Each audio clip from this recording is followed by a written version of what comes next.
जो लाहौर के एग्ज़िट और एंट्री को मॉनिटर कर रहे थे,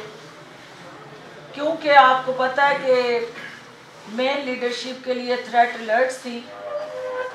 जहां हमें नादान अपोजिशन के वारों का मुकाबला करना था, वहाँ हमने दहशतगर्दों की कार्रवाइयों पे भी कड़ी नज़र रखनी थी। तो कल कंट्रोल रूम में मैंने तकरीबन इस जलसे की शुरू से लेकर आखिर तक की कार्रवाई खुद देखी और मीडिया की आंख से भी उस कंट्रोल रूम से लगे कैमरों को दिखाया कि स्टेज के चारों तरफ जो कैमरे थे उन्होंने PMLN के उस जलसे का डरावना और खौफनाक हाल बताया, क्योंकि 1 बजे का टाइम, 3 बजे उसका आगाज़ किया गया और 10,000 कुर्सियाँ ये कहते हैं, जबकि जिस कंपनी से इन्होंने कुर्सियाँ खरीदी उसको जो ऑर्डर दिया वो 6,000 कुर्सी का था। 4,000 कुर्सी वो लाल वाली जो है टेंट वाली गुजरांवाला और इधर उधर से ये लेके गए,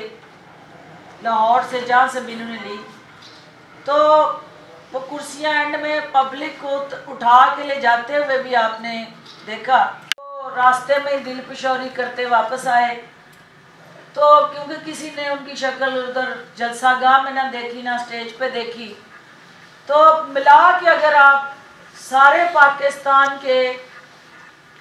जो अंजमने मुतासरीन के अफराद हैं उनको काउंट कर लूँ तो मुझे ये तादाद जो है 15 से 20 हज़ार से ऊपर नज़र नहीं आती है। और ये वो हकीकत है कि जो एक बड़ा दिल, बड़ा फराग दिली से मैं ये कहूँगी, हुआ क्या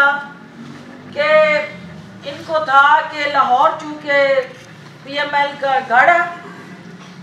तो हमें बाहर से लोगों की ज़रूरत नहीं है, लाहौरिया ने आप ही निकलना। तो ये सिर्फ लीडर के कारकुनान को घर छोड़ के गए या कारकुनान इनके कहने पे गए ही नहीं, तो लीडरान सिर्फ सेल्फियां बनाते रहे और अपने अपने सोशल मीडिया के पेज को अपलोड करते रहे। इसके अलावा उन्होंने उस जलसे के अंदर अगर कोई किरदार अदा किया होता तो 11 MNA लाहौर से, 22 MPA लाहौर से, तो अगर 1-1 हज़ार बंदा भी 1-1 MNA लाता तो 11,000 और फिर 1-1 MPA 1-1 हज़ार लाता तो 22,000, तो ये तो लाखों में जलसा होना चाहिए था। तो ये बात आपने भी देखी कि कल का जलसा जो था बदकिस्मती से जाती उम्रा के महलों में बसने वालों के लिए एक बहुत बड़ा डरावना ख्वाब बन गया और इमरान खान इनके असाब पे सवार होके जिस अंदाज से आपने देखा कि हर एक की ज़ुबान पे विर्द इमरान खान, इमरान खान, इमरान खान, इसका मतलब है कि इमरान खान इनके असाब पे इस तरह से सवार है कि इनको सोते जागते इमरान खान के अलावा और कोई विर्द आता ही नहीं है। तो हम इनके शुक्रगुजार हैं कि जलसा इनका था तो मशहूरी इन्होंने हमारी की, हमारी क़यादत की। ये जितनी डॉक्यूमेंट्रीज हमारी क़यादत की दिखाते रहे और फिर कुछ ऐसे नादान दोस्त भी इनके हैं इनकी जमात में जिन्होंने हमारे जलसे की तस्वीर सोशल मीडिया में अपने जलसे की पोस्ट कर दी और झंडू ने इनके उस दोगलेपन को एक्सपोज कर दिया। तो लिहाजा मैं अपील करती हूँ कि आज हेड मास्टर मिस्ट्रेस साहिबा ने जो क्लास ली हुई है वो बैठी हुई हैं, एक एक स्टूडेंट को उठक बैठक करा रही हैं, तो इनकी हालत पर रहम खाएं। इनकी अब कोई सुनने के लिए तैयार नहीं है। इनके कहने पे ना कोई जलसों में आता है और ना किसी ने आगे आना है। आपने अपने वालिद मोहतरम को बुलाना है और उन्होंने ही आके कानून की अदालत में इस कौम का पैसा देना है और और इस पाकिस्तान के हालात बदलने हैं, क्योंकि अवाम जान चुके हैं कि इनके पैसों से आप शाही महल लंदन में बैठ के वहाँ याशियाँ करें, आपके भाई, आपका ख़ानदान और आपके जीज़ो कारब लंदन और गरीब आपकी पार्टी का वर्कर यहाँ मारे खाए, धक्के खाए और कैदें भुगते, पर्चे कराए। किसके लिए? इन्ना ले तो पाप को कमाए, कितने ने तेरे घर दे,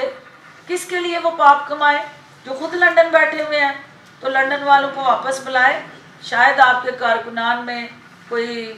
हिम्मत और जुर्रत और उम्मीद आ जाए। इस वक्त वो सारे आपके पापों में हिस्सेदार बनने के लिए तैयार नहीं है। मुश्किलात ख़त्म हो सकती हैं तो 100 बिस्मिल्लाह सार आंखों पे हम उन्हें साथ बिठा के उस रोड मैप को आगे बढ़ाने के लिए तैयार हैं। अगर वो पाकिस्तान की कौमी सलामती के साथ जुड़े जो इश्यूज़ हैं, पाकिस्तान के दिफा को मजबूत बनाने के लिए कोई फार्मूला लाते हैं, तो हम उसको बिल्कुल खुले दिल से कबूल करेंगे। लेकिन देखना ये है कि उनका रोना और धोना और उनकी आओ बका और फरियाद सिर्फ़ और सिर्फ अपने माल पानी को बचाने के लिए। वो कहते हैं कि केसेस जो हैं अदालतों में ज़ेर समाअत हैं, उसकी पैरवी ख़त्म कर दी जाए, केसेस बंद कर दिए जाएं और मनी लॉन्ड्रिंग और टीटी के साथ जुड़ी जो दास्तानें हैं, जो अलमिया दास्तानें हैं, उनको बुक्स में बंद कर दिया जाए। और जिस तरह साबका द्वार में होता रहा कि वो संदूकों समेत केसेस बंद करा के बाहर जाते रहे, हुकूमत उनके लिए कोई ऐसी आसानी पैदा करे। तो उनके सामने इमरान खान के अज़म है, इमरान खान की कमिटमेंट है इस कौम के साथ, जो चट्टान बन के खड़े हैं इनके उन नापाक अज़ाइम के सामने कि हम कुछ भी हो जाए अवाम के साथ गद्दारी, नाइंसाफ़ी और अवाम को धोखा नहीं देंगे, क्योंकि हमने ये वादा किया था। और 18 दिसंबर से पहले 2018 से पहले जो इमरान खान साहब का बयानिया था वो आपने सुना कि मैं इनको रुलाऊंगा और ये इकट्ठे हो जाएंगे। जब हम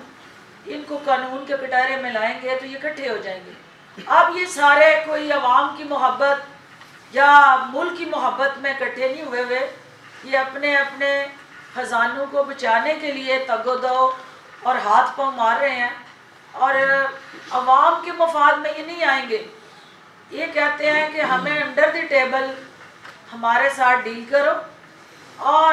आप अपनी मुद्दत पूरी करें, हम आपको नहीं छेड़ेंगे। हमारा जो नजायज़ ज़राए से कमाया गया माल है उसको हुकूमत हाथ ना लगाए। तो ये नहीं होना, इसलिए जब ये नहीं होना तो फिर डायलॉग कैसे होगा?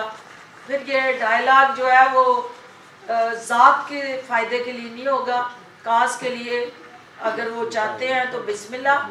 लेकिन कल आप राजकुमारी की जो बढ़ के सुन रहे थे कि हम इमरान खान NRO मांग रहा है, भाई इमरान खान को NRO ना, इमरान खान ने यहाँ फैक्ट्रियाँ लगाई, ना बैंकों से कर्जे लिए, ना यहाँ हुकूमत में रह के कारोबार किए, ना उसने सियासत को ज़रिया रोज़गार बनाया, ना ज़रिया कारोबार बनाया, ना उसके बैरूने मुल्क जायदादें महल और अकाउंट्स हैं, और ना इमरान खान का कोई ज़ाती और अपना ख़ानदानी एजेंडा है। वो इस कौम की और इस मुल्क की जंग लड़ रहा है तो उसको किसी ऐसे शाही ख़ानदान से NRO मांगने की ज़रूरत नहीं होगी, क्योंकि वो पाकिस्तान के अवाम की ताकत से असम्बली में है। वो किसी पर्ची से शाही महलों में खेलने के बाद एकदम से पार्टी की किसी सीट पे नहीं आया कि शाही महलों में सरकारी खर्चे पे आप पले बढ़े और अब जमातों की सीटों पे आके आप डायरेक्ट अवाम के मसीहा बन रहे हैं, तो ये एक प्रोसेस है, इसके लिए 22 साल धक्के खाने पड़ते हैं।